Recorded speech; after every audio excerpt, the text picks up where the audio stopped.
Are you ready to make some delicious sous vide beef kebabs? Well, join me. Hi, it's Jenna here from sipbitego, and today I'm going to share with you one of my favorite recipes. I love to do it on the grill, but I also finish it in the cast iron stove. It is for sous vide beef kebabs.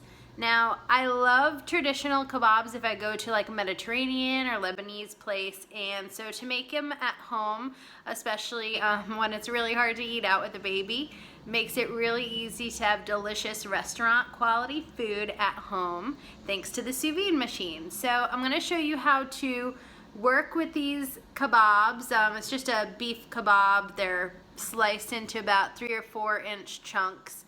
And for seasoning, I'm going crazy using this dill because I love dill. And I'm going to show you how to make really flavorful kebabs. And I live in Portland, Oregon. The Pacific Northwest is kind of unpredictable, so it's drizzly out there today, and I'll just have to see if I'm able to grill these kebabs or if they're going to be done on the cast iron skillet when they're ready after they sous vide.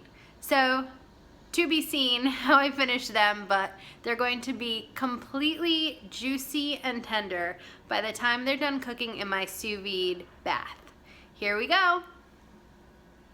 So to start the seasoning process, all you do is add some salt and pepper to the kebab meat. Here I'm using a sirloin steak cut into chunks. And then when it's vacuum sealed, you add in the diced fresh garlic and the fresh dill. Now you could do sprinkled dill, so you could chop it, or you can just put the dill stems in as they are, because later you're going to remove the stems once it's done cooking in the sous vide bath. So that's it. You just season and add it into the bath. And steak you can cook anywhere from 1 to 4 hours with the sous vide machine. I usually do about 1 hour. When the sous vide beef kebab is done cooking, it comes out and you have to pat it's dry. Then you can finish it on the grill or in a cast iron pan on the stove. Sorry, I don't know why I said stove. So you just add some olive oil to the cast iron pan if you have to do that. If it's raining like it was in the Pacific Northwest when I cook these. And look how beautiful and tender the inside of the beef kebab is. I love cooking sous vide kebabs. They're wonderful any time of the year, not just during grilling season. Visit sipbitego for more sous vide recipes. Have a wonderful day. Cheers!